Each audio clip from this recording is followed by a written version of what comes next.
Hello बच्चों, आप सभी को टैलेंट इंस्टीट्यूट में स्वागत है। ड्यू सोल का important notes. BA program BNS third semester second year political science का है। Political science perspective on public administration का ये है। बीए ऑनर्स का है। भारत में नीति निर्माण की संकल्पना और प्रक्रिया का विवेचन कीजिए। ओके बच्चों, तो इसका हम लोग आंसर देखने वाले हैं।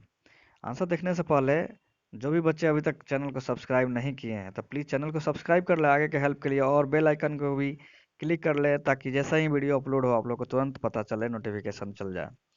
ओके बच्चों, और अच्छा लगता है तो इस वीडियो को ज़्यादा से ज़्यादा शेयर करिए अपने दोस्तों में, ग्रुप्स में, ठीक है, कि कोई भी बच्चा छूट ना पाए और वो भी अपना पेपर अच्छे से दे। अब चलिए इसका भी आंसर देखते हैं हम लोग। तो देखिए ये रहा क्वेश्चन, मैंने पढ़ के बता दिया था। भारत में नीति निर्माण की संकल्पना और प्रक्रिया का विवेचन कीजिए। इसका आंसर देखिए, नीतियाँ वे दृष्टिकोण होती है जिनके माध्यम से सरकार कुछ निश्चित लक्ष्यों की प्राप्ति करती है।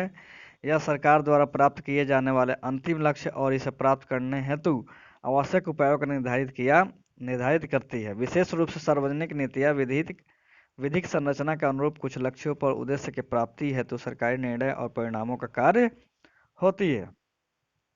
नीति निर्माण प्रक्रिया: समन्वय स्थापित करना, मौजूदा क्षेत्रकों में से एक से अधिक क्षेत्रकों को का दायित्व प्रदान करने के साथ अपेक्षाकृत कम सचिवों की नियुक्ति करना। इसके परिणाम स्वरूप नीति निर्माण के साथ साथ कार्यान्वयन में अधिक समन्वय और एकीकरण सुनिश्चित हो सकेगा। कार्यान्वयन से पृथक नीति निर्माण ताकि कार्यान्वयनकर्ताओं की प्राथमिकताएं और लोकहित को प्रभावित न कर सके। सरकार के बाहर के क्षेत्र से एकीकरण और ज्ञान प्राप्ति को प्रोत्साहित करना। इस प्रकार की संरचनाओं के निर्माण की आवश्यकता है जो नीति निर्माताओं के लिए गैर सरकारी इनपुट और विषय वस्तु के से संबंधित विशेषज्ञता की उपलब्धता सुनिश्चित कर सके।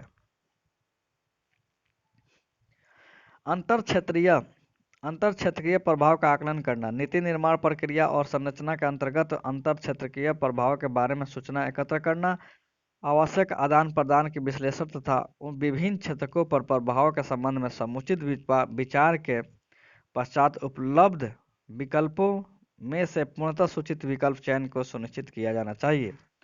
इसके अतिरिक्त सरकार द्वारा सिविल सोसाइटी समूहों और जागरूक नागरिकों का नीति निर्माण और फीडबैक प्रक्रिया में शामिल किया जाना चाहिए। साथ ही समय समय पर निगरानी और मूल्यांकन करने वाली प्रक्रिया की स्थापना भी की जानी चाहिए।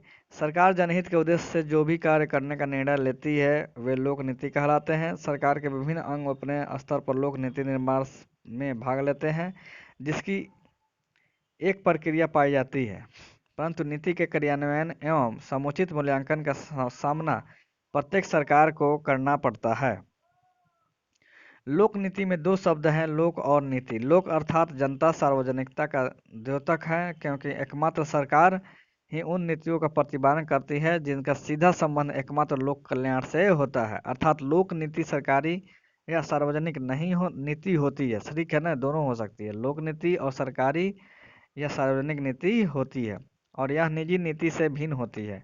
पहले का उद्देश्य राष्ट्र कल्याण है तो दूसरे का अपना व्यवसायिक कल्याण है। अतः पहली बहुलक्ष्मी और जटिल होती है तो दूसरी सीमित लक्ष्मी और सरल होती है।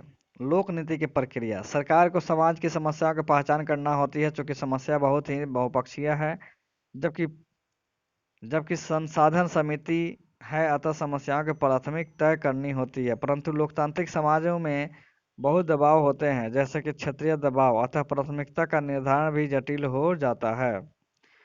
समस्या की पहचान से अधिक जटिल उसके समाधान है, क्योंकि इसके लिए पहले विकल्पों की तलाश करनी होगी।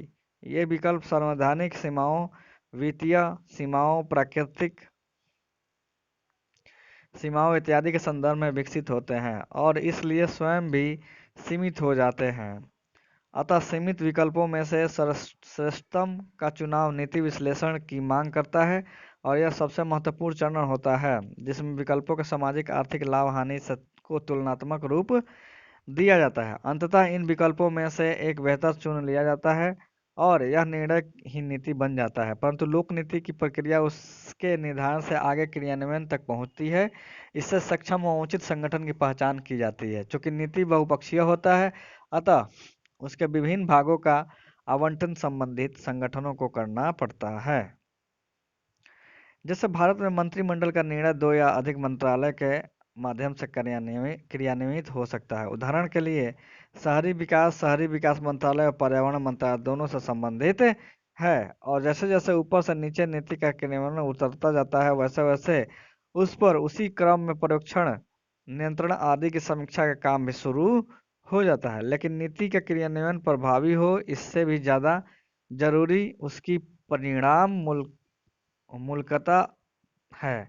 अतः नीति का मूल्यांकन भी लोक नीति प्रक्रिया में महत्वपूर्ण है, जिसमें उद्देश्य है संदर्भ में परिणामों का आकलन होता है। यह मूल्यांकन ही भावी नीति और नियोजक का आधार बनता है। क्रियान्वयन प्रशासन का मूल कार्य दायित्व है, लेकिन इसमें भी सरकार के तीनों अंग, जनता, स्वयंसेवी संस्थाएं आदि विविध पक्ष भाग लेते हैं। वस्तुतः लोक नीति क्रियान्वयन का दायित्व भी राजनीति होता है। इसलिए विधायिका इसलिए विधायिका और कार्यपालिका दोनों जिम्मेदार है। विधायिका संविधान और जनता के प्रति दायित्व के पूर्ति हेतु नीति क्रियान्वयन पर नजर रखती है। वह प्रश्न पूछती है, प्रत्यक्ष जांच कर सकती है। परंतु संसदीय प्रजातंत्र में यह दायित्व कार्यपालिका पर हस्तांतरित हो जाता है। मंत्री और मंत्रिपरिषद अपने लोक नीति के क्रियान्वयन के लिए विधायिका के नियंत्रण में रहते हैं और इसलिए उन्हें अपने अधीनस्थ प्रशासन पर नियंत्रण और निगरानी का अधिकार होता है। प्रत्येक प्रशासनिक मंत्रालय अपने अधीनस्थ और संलग्न कार्यालयों के माध्यम से नीतियों का निष्पादन करवाते हैं। मंत्री के अधीन यह प्रशासन स्वीकृति पदसोपनिक व्यवस्था होती है। न्यायपालिका का भी संवैधानिक उपचारों के तहत सरकार को लोक नीति क्रियान्वयन के लिए उत्प्रेरित होता और आदेशित करती है।